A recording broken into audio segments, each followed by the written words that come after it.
a great conversation to follow from Erin and Molly, and I'm excited to continue the conversation. So I know we just did quick intros. I will do one for myself. Really excited to be here today. As mentioned before, I'm Allison Lambrosa. I'm the head of sales and brand partnerships at Tripadvisor. As many of you may know, we are one of the world's largest travel guidance companies. My focus specifically is working with partners like Mita, and I'm sure many of you that are listening today, on the innovative ways in which we connect brands to our global community of explorers. So one of the reasons I'm here today is because Tripadvisor has and continues to be a leader in the dining category, influencing millions of dining decisions daily, both on a local and of course on a travel scale. So really thrilled to be here to join the women in QSR Marketing. So I'll start with this, Mita. I just did a quick little background for myself. If you could start with an introduction and what your role at Mod is. Yeah, absolutely. So I'm Mita Padhi, and I am the VP of Brand Marketing at Mod Pizza. I've been there a little over 8 months now, but I've spent the majority of my career as a QSR marketer, having benefited working for really great brands such as Taco Bell, KFC, Starbucks, to name a few. I'm really excited about joining Mod last year, as many of you, I'm sure, went through the pandemic kind of reassessing priorities and what was most important. I really sought out a company that really put people first, and Mod's culture and philosophy and ethos really spoke to me, and I was very, very excited to join the brand.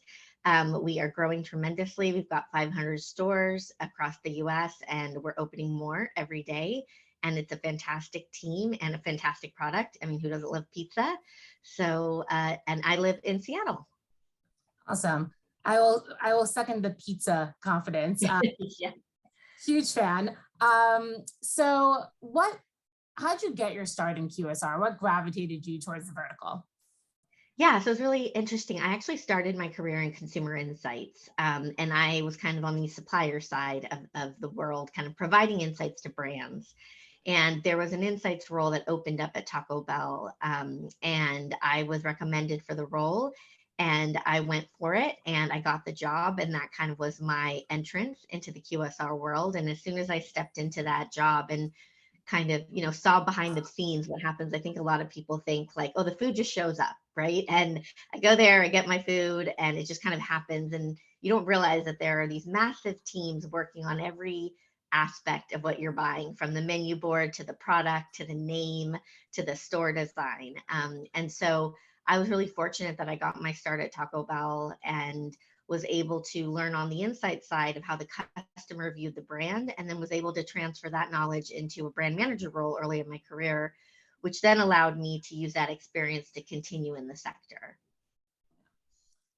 We all, next time when we have our next taco or slice of pizza, we'll have it with a little bit more appreciation. Yeah.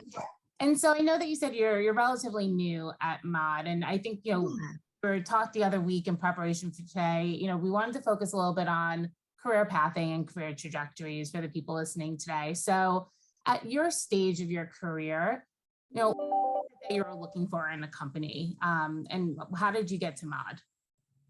Yeah, I think at this stage in my career, if I think back to kind of the early part of my career, it was all about climbing that ladder, getting the most experience, working for the most, well-known brands, if you will, the ones that everyone talked about, that you felt really excited to be at.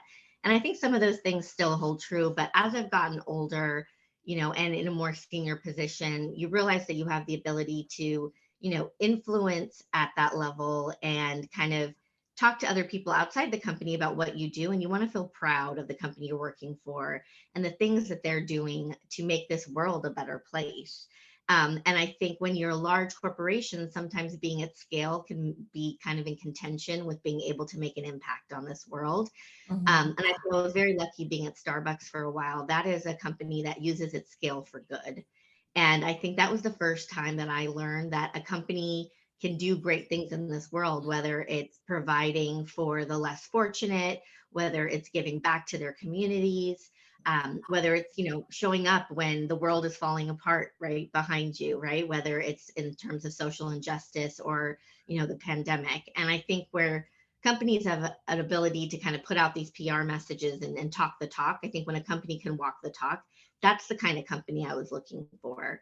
Um, Unfortunately, I had an experience where I spent a year at a company that I saw was not doing those things. They were an amazing company that was customer obsessed, that was on the forefront of technology and did amazing, innovation. But when it came to every day feeling like, am I proud to work here? Do I feel like this company is really using its power for good? I just didn't see that coming through. And so it was really important to me when looking for my next move, that I could find a company that was literally trying to change the world. And I know that sounds very lofty and very, ambitious, but you have to start somewhere.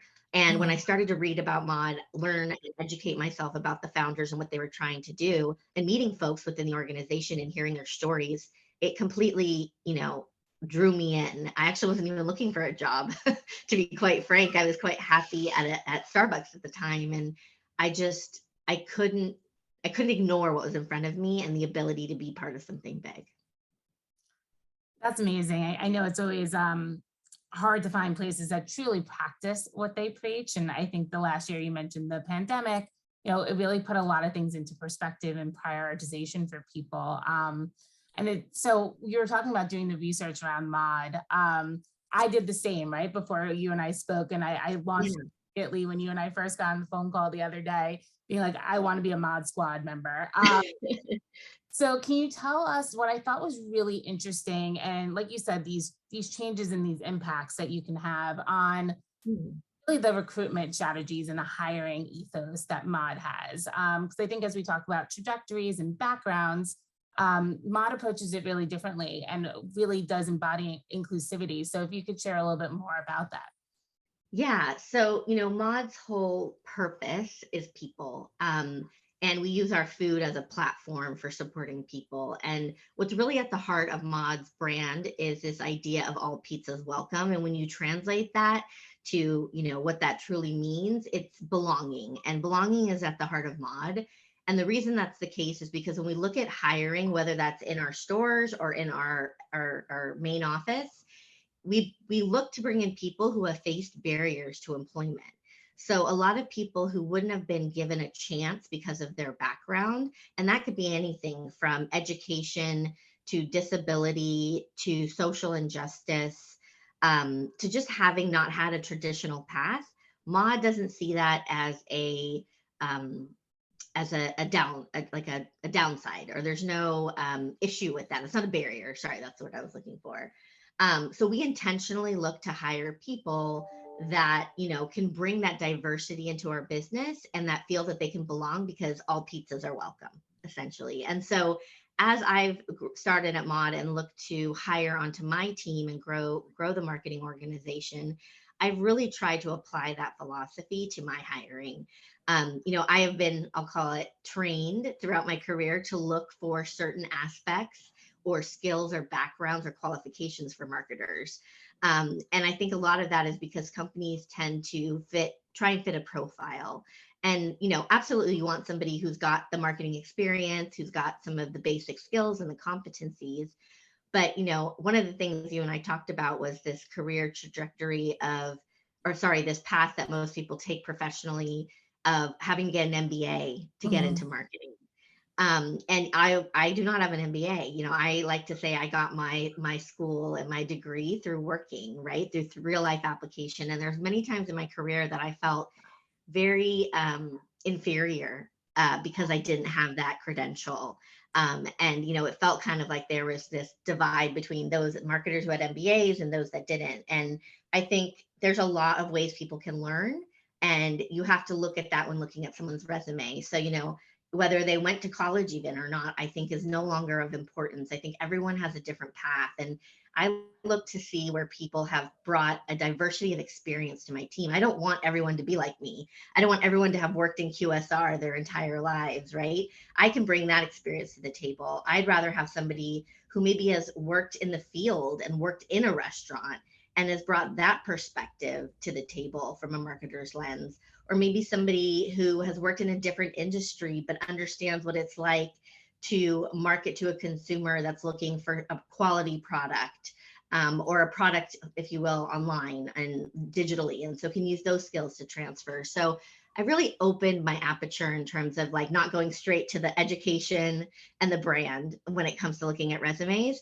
I really look for, is this person going to round out my team because they bring a whole different perspective and a whole different area of expertise that I currently don't have, and that Mod could benefit from, and that others can see, well, hey, look at this individual. Like, they didn't have that traditional experience, but they were still hired. And I think that inspires other people to apply for jobs that maybe they don't feel like they perfectly fit into. Yeah, that's incredible. I think the MBA piece for probably a lot of people here is incredibly relatable, and a question that most people probably ask themselves at some point. Yes. And then being able to cast such a wide net. There's probably a lot of resumes that you go through, but it really does allow you to find unique talent and perspectives. So with that, when we think about, rising the ranks that we were talking about, Yeah. for these people that have more diverse backgrounds, and for anybody who has more traditional marketing background, what would you say is the biggest piece of advice that you've seen success for yourself and for others? In terms of like rising the ranks, you mean? Yeah. Yeah. I think it's ask, sometimes you have to, and I heard Aaron say this too, but you have to ask for what you want. And it's like asking for a seat at the table, right? Asking to be included in the conversations with leaders, asking to be part of projects that have high visibility. And you may be the person that's doing the busy work, but if you're part of something that is shifting a company or a brand, and you're able to learn and get exposed to leaders and how they're managing those projects or the company, I think that can provide a tremendous amount of learning and your ability to feel comfortable around leaders and speak up. And so I think if you're always kind of, doing the work behind the scenes, if you will, I think there's definite benefit to that. But I've always tried to ask for a seat at the table, even when my title didn't allow me to, have that seat. But it's either to say, hey, may I listen and observe, or actually I'd like to bring forth an idea or share my thoughts on this. And so I've never been afraid to ask for what I want. And, even today, I feel really fortunate that I have a seat at the executive table at Mod. And I always feel like I can, ask questions, challenge my peers, raise things that may be difficult to talk about, because I feel like over the years, I've gained that confidence and that level of comfortability, having done it very early in my career. Yeah. That's great. And I agree. It's the piece of advice I feel like everyone gives. You have to ask. If you don't ask. Right. But I think there's this aspect too, where I was actually talking to a woman on my team yesterday who, is early in her career. And she made a comment where she said, these are the things I want, but I feel bad asking for them. And I said, well, why? Why do you feel bad asking for them? Is it because you think you don't deserve it? Is it you think because you're going to be judged? And she goes, well, I don't feel like I have the justification. Like, who am I? I'm just a junior brand manager, and like, I don't have the right to ask for those things. And I said, you absolutely do. I said, if you don't ask, how are you going to receive? Right. And if you don't let it be known that you're interested in this part of the business, then how will we know to give you those opportunities? And I think we have to just encourage young people to use their voice and to feel like they can approach their leaders or their managers in a way that they don't feel threatened or uncomfortable. Yeah. And I think that's an incredible advice and empowerment. I think one of the things that we talked about that I've always been able to look to help create that confidence, not only from like my mentors and my managers, but from your network. And network be, finding your people, whether that be your peer set, your mentors, your sponsors. How have you been able to approach, and sometimes I think a big part of the question that comes up in some of these roundtables is, how do you find your network? How do you find your people? Yeah. So can you talk a little bit for yourself, how you've created a network for yourself and what you recommend to others to find their people? Yeah, I think I've been very fortunate. Working early in my career at Taco Bell, there has been a really strong group of alumni that have all gone on to do fantastic things. And as we've all moved on in our careers, we've actually created a group to keep in touch. And because everyone's gone on to do other things, work for other companies, I've been able to build a really vast network of folks that I can reach out to and just ask for advice on marketing, advice on, if I'm going after a new media plan, like, how are you approaching this? Or taking new roles, talking to them. I had a VP when I was at Taco Bell, who's now someone I reach out to anytime I'm looking for a new role and kind of run it by him and say, what do you think? Like, is this a good decision? Is it not? What should I consider? I always encourage people as soon as they've left a company to, reach out and provide your information and connect with people on LinkedIn, and always do a check-in at least once a quarter with those people that you truly felt connected and inspired by. I recently had someone reach out to me that I worked with about 7 years ago. And, we didn't cross paths a ton on a day-to-day basis, but for some reason, he had remembered me and he reached out and said, hey, I'm kind of going through this crossroads in my career and I've kind of watched you go through yours and I'd love your advice, right? And I'm sure that took a lot of courage, and it was probably a little uncomfortable for him because we hadn't talked in 7 years, but he reached out and now we are having coffee, next week, and we're going to chat. And I've always kept in touch with the people that have really embraced and supported me, all of my managers, all of my cross-functional teams, and people that I've just thoroughly enjoyed working with. And so to me, it's just continually reaching out, and not when you want something, but when you just want to have a conversation and see how someone's doing. So I Mhm. encourage everyone to use their LinkedIn. I find it to be such a valuable tool to keep in touch with my old network. I think the other thing is events like this. I haven't had a chance to do things like this in the last few years. And I have found that by joining these types of forums or these roundtables, I've been able to meet other marketers in different spaces than mine and connect with them as well, which has been really great. Yeah. It goes back to just what we were saying before about making the ask, right? If you ask, Yes, you'll be pleasantly surprised how many doors would potentially be open. absolutely. Mentioning something also like within your own organization and how Mod actually creates pairing opportunities and networking Yes. opportunities as well, right? Yeah, so we have like a lunch program. We call it like Best Buddies, essentially, or Lunch Buddies, actually is a better term for it. And essentially, what it allows you to do is have lunch once a month with somebody who works in our stores in the field capacity and someone who works in the headquarters. And so you're able to bridge that gap between those out in the field and those in the corporate headquarters to understand and put yourself in their shoes and understand what's going on with their jobs, with their work, in their lives. And, really kind of trying to empathize with each other and also create an opportunity for those in the field. It's very natural in QSR for people who work in the restaurants, who support our stores at a regional level, let's say our district manager, to want to eventually come into a corporate role. And sometimes they don't know how to do that.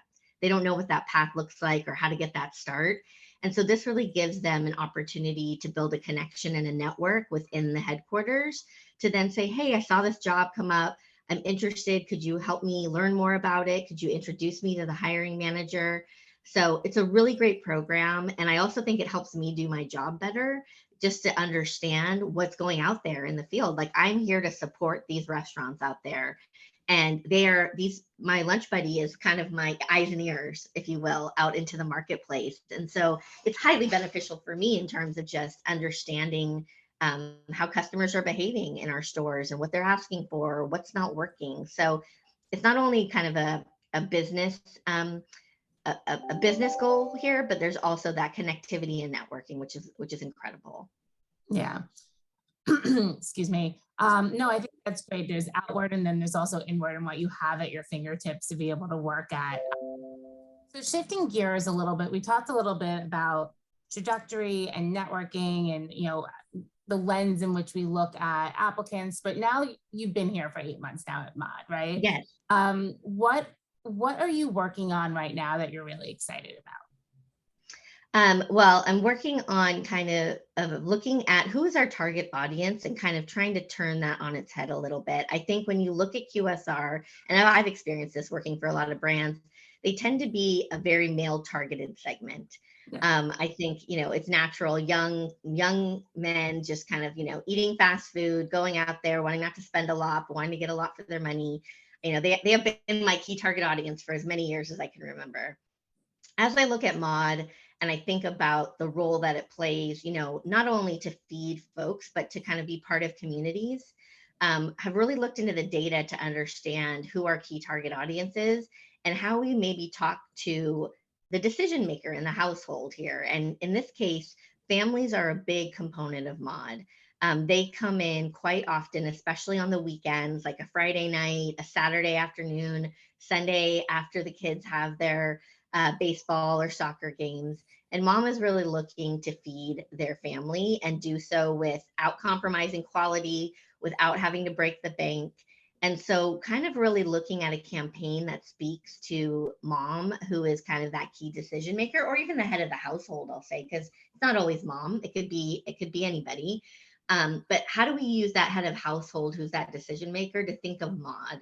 And so we are working on launching a campaign that is targeted towards that segment later this year and promoting it during back to school time, which we know is going to be a really hectic time for families as they prepare and get ready for their kids to go back to school. We want to help them with that opportunity and that journey in that time of year. And so really excited to look at lensing our advertising and our programs towards a different audience. Yeah, that's exciting. I mean, you took the words out of my mouth before, where we do traditionally see a very singular representation in terms of like the marketing messaging. Yes. So that research in uncovering that and being able to action on that is one that's exciting. So we'll be keeping a lookout. Knowing that that audience demographic is so powerful for you, are there other ways that that audience will impact your decisions outside of like your marketing placements or your messaging in terms of evolutions of store, design, hours? Yeah, I mean, I think factors? the other aspects that we will consider, one is we have a huge fundraising program at Mod. Fundraisers are kind of the bedrock of our business when we open new stores, and it's how we reach back out to the community. And so many of those fundraising efforts are actually led by moms that are, leading the PTAs at school, leading volunteer efforts, booster clubs, those types of things. So we're really looking at how we amplify our fundraising towards that right audience. I think that's one aspect. I think the second aspect is product innovation. So as we look at our menu and we look at what we're offering, we are all about pizzas, but we have salads as well. But what does the future product innovation look like for Mod? As we look at that segment and that audience, what is it that they're looking for to feed their families? I think there's a ton of opportunities in our dessert platform to look at how to treat kids within the meal occasion. I think our sides platform has a lot of opportunity. So, we think about the research I've seen about wanting kind of a full meal for your family, and what constitutes a full meal is typically an entree, a side, and a drink. And I think if you look at the majority of QSR, that side tends to be, and I love them, don't get me wrong, French fries or something fried, but, can we give people the option to do something that's a better for you decision for their families and round out that meal that they're providing? So, we're just starting on that journey in terms of creating innovation on the product side. So I think there's a lot to be done there. That's great. We were talking about, the trends, right? And when we started thinking about innovation, the last 2 years shifted a lot of models, and a lot of innovation Absolutely. was developed as a result of that. What are you seeing that you think is here to stay? And what do you think is going to be changing as we kind of enter this next phase? Mask mandates have been lifted, the phase that seems approaching. So what's your perspective there? Yeah, I mean, I think everyone can agree, like, the ability to order digitally is not going anywhere. If anything, it's about expanding those options digitally. So the likes of curbside, delivery, pickup, I think it's about optimizing those channels and providing the best guest experience that you would if you were eating in store. And so I think there's a lot of work to be done there. And Mod as a company is definitely focused on improving and providing the best guest experience in our off-premise channels. I think there might be channels that we haven't kind of unearthed yet, right? And kind of how people's behaviors are changing. One thing we're looking at with Mod is typical QSRs have drive-throughs. Drive-throughs are obviously a big part of a large number of businesses. Working at Starbucks, drive-throughs was huge in terms of their transformation and their future state. But we have this idea of what we call super fast lanes. And super fast lanes is something we're innovating against and looking to build towards. And so it's kind of this idea of you've ordered ahead, you don't want to get out of your car. All you have to do is go through a super fast lane and pick up your pizza. So it's kind of like a hybrid drive-through. So you've done the ordering, but it's kind of fast and ready for you, but you don't have to get out of your car, which is a lot of people don't want to do.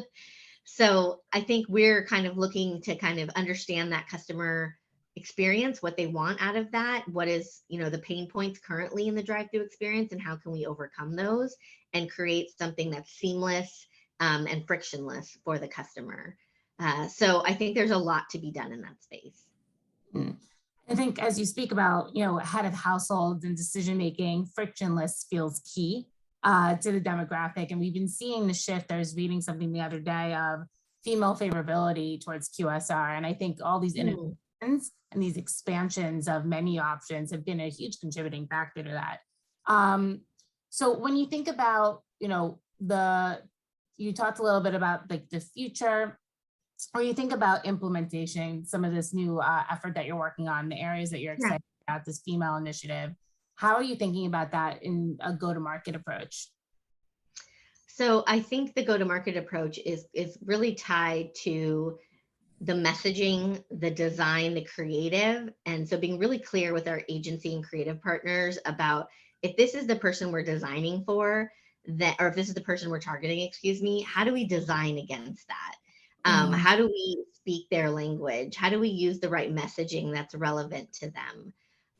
So I think it's really being clear and, kind of advertising 101, writing that clear brief, right, to the agency about what you want to communicate and why. And I think sometimes we just did some groups, actually focus groups, and it's always important to talk to the customer firsthand, understand what they're thinking, how they speak about your brand, what are the things they notice about your brand. So I think always having that pulse into the customer is absolutely important. So I think the focus groups that we've just done are going to be instrumental in terms of guiding that messaging. We're also looking at some interactivity, without giving too much away, of how we can get some options for both the head of the household and the kids involved in this promotion, and how we can make it more of an experience versus just a transaction. And so I think another thing people are very used to is more 2 or 3 dimensional experiences with brands now. I think it's no longer just here's your food, here's the money, let's walk away. I think how do you continue to make the brand a presence for them in their home, and how do you create that connectivity long term? And so we are looking at ways to bring that to life with this promotion. That's great. I love that. I'm excited. We're going to be keeping an eye out over the next few months. So I know that we're running a little on time, and I want to make sure that we leave time for questions. So I'll leave with one last question before we open it up to Q&A for anybody.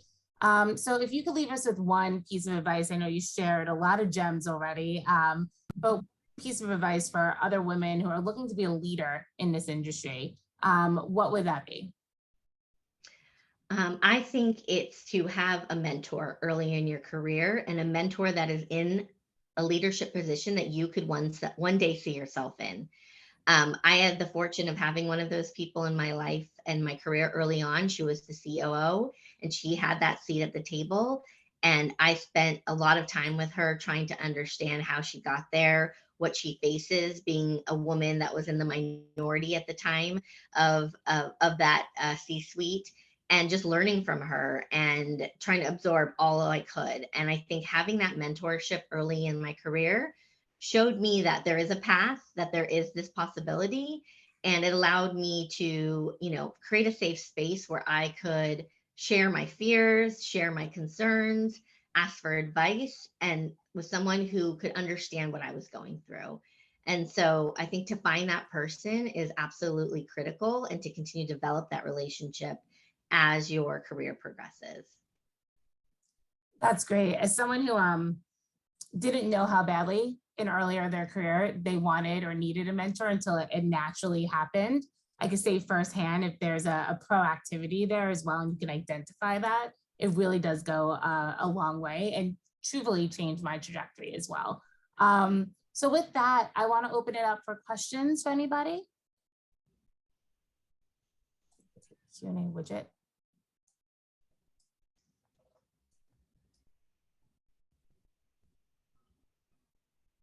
While we're waiting for anyone to send questions, I'm happy to pop some more questions for you. Sure. So you talked about finding your mentor. You know, as a leader in this industry, can you talk about your leadership style and how you've kind of approached being able to manage, you know, in this virtual world across, you know, different segments, across different backgrounds, and a little bit more about what your style and approach is? Yeah, I think my style and approach has evolved over the years. I've learned a lot about what it means to be a leader, to be a leader who's a woman. You know, and I think some of the things that I really put at the forefront of my leadership is empathy and vulnerability. It was something that I saw as a weakness early on in my career of, oh, if you show that real side of you, or you show that sensitivity, or that, hey, you're actually having a bad day, that somehow means you're not good at your job. And I really had to erase that mindset. And so today, what I really try and do is, you know, share the bad moments with my team, you know, or the personal moments that are going on in my life. I used to always keep my life separate from my personal life, my professional life. And I think the pandemic has unwinded all of that, because we have literally all been in each other's homes and seen our lives unfold in the background. And so I really learned to be vulnerable with my team and kind of say, you know what, if I don't know something, I don't know something. If I'm struggling in that day, here's why I'm struggling. And I do that because I want my team to know that just because I'm a leader doesn't mean that I'm perfect. And I also want them to feel that they can be vulnerable and that they can share with me what they need or what they're struggling with, and I can help them. So that's really one of the two big things I bring to the table. I think the third is I am extremely supportive in unblocking barriers for my team. You know, I really don't, you know, get involved in the day to day. I let them kind of spread their wings and unleash their potential. But at the end of the day, if they need help, I always say to them, like, if there's something in your way and it's blocking you from accomplishing your goal or your deadline or your milestone, whatever it may be, let me know how I can help unblock. And so I think really being supportive and kind of being, you know, that mama bear, if you will, for your team, and saying, how can I get rid of these things in your way? Because I want you to succeed. That's really how I lead, is I'm here if you need me. Otherwise, you know, go get it done. Empowerment. I like it. We do have a few questions, so I will kick off there. Katie Odell asks, what are ways you stay on top of industry trends? Well, number one is I love food. So I'm always going out and trying new concepts, new products that I've launched. So I think it helps that I love to eat. So I definitely go out into the marketplace. That's number one. Number two is, you know, I love to read industry publications and keep abreast of kind of what are people testing out there? What are they working on that's, you know, changed their business? So I love to read a lot.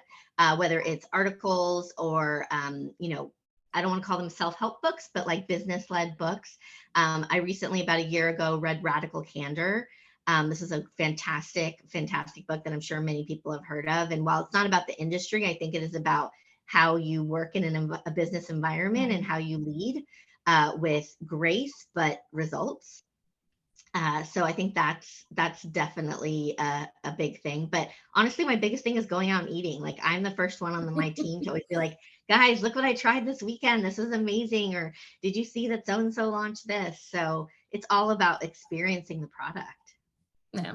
I say, coming from a travel background, much like travel and food, you need to be, it's a great bet to be really in it. It is. Not for your waistline so much, but definitely for your taste buds. That's why leisure is a thing now. Yes, exactly.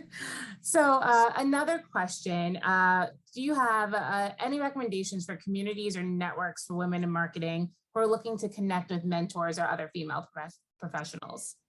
Yeah, so I have one that I'm actually a part of. It's not necessarily geared toward just women, but it really helps to drive people who have been in leadership positions to help people who are young and maybe kind of starting out in their career. It's called Net Synergy. I joined it about 1.5 years ago, and it's been a fantastic opportunity. I've helped some folks get roles at other companies where I have connections. I've mentored a specific individual there. And so you kind of go onto this website, you look at the panel list of mentors, and you can reach out to them directly. If you see somebody that's maybe in the industry that you're interested in, or maybe somebody who works at a company that you work at, it's a great organization. It was started by a gentleman who works at Taco Bell in their PR department. And so I found that to be a great tool. I think the other one that seems to be very up and coming, and I think it depends on the level you're at as chief. There's been a ton of press and awareness around chief, which is all about women leaders. I think that's a huge one as well. It's something that I'm looking into. I think the other thing that I would encourage people to do if they have this in their organization is resource groups. I know there are different names for them at different companies, whether they're affinity groups or resource groups, but at Mod, we have Women at Mod. And it's another great opportunity for folks to come together, talk about what it means to be a woman, in a corporate environment. What are we learning? What are we contending with? Whether it's trying to raise a family and work full time. Those are great opportunities to kind of find someone in your space that you connect with or that you are really intrigued by, and you can create that connection. So I would say any affinity group or resource group in your company is a great opportunity to find that mentor. Great. I think we're running through, and I actually recently just joined Chief, so we'll connect after this as well. Nice. So there's a few more questions, but I believe last question. What is the definition of emotional intelligence? Also, the term emotional is often perceived as a weakness, especially by men. How do you deal with that? Sorry, I missed the first part of the question. Was it, what is your definition? Yeah, like how do you define emotional intelligence? Also, like the word emotional typically has a perceived negative connotation. Yeah, agreed. Exactly. Although I think if you don't have emotional intelligence, I think it will be extremely hard for you to be successful. To me, emotional intelligence is about self-awareness. It's about understanding who you are, understanding your faults and your strengths, and being open to other people's faults and strengths and looking to understand those in order to create the best relationship, the best communication, and the best team environment. I think when you lack self-awareness, it's very hard to be emotionally intelligent. I 100% agree with that. I said that before. And it's a great approach to it. Evie, are we done? You have 30 seconds if there's a wrap up, but I don't know how you're going to end better than that answer on the fly. I think talk about self-awareness and timing. So yeah, there is no better segue, but thank you so much, Mita. You have a few more questions here. I'm happy to send them to you after. Sure. It was really a great conversation. I appreciate the candor, the transparency, Brand Innovators for coordinating this day. So thank you all very much. Yeah, thank you so much for having me. This was wonderful. And I really valued your discussion about vulnerability, and the person who asked that question about the considerations of showing emotion. I think you answered that beautifully in the beginning. So I'd remind everybody that this will be available on our YouTube channel. So you're going to want to play Mita's answers back again and again. Maybe not a ton. Really terrific. Yeah. Wise words. That was great. And Mita, congratulations. I mean, Mod is really very community focused, and that's something that we at Brand Innovators really appreciate as we try to build content and community with marketers. So you're emblematic of all we're aiming to do as a brand and as a speaker. So thank you. That's fantastic. Thank you. I feel very honored and proud to work at Mod. You guys are the best. And thank you so much also to Tripadvisor, Allison Lambrosa, sorry about that, I messed it up. Mita, Padhi, thank you again. Thank you. Thank you. Yay. Bye-bye.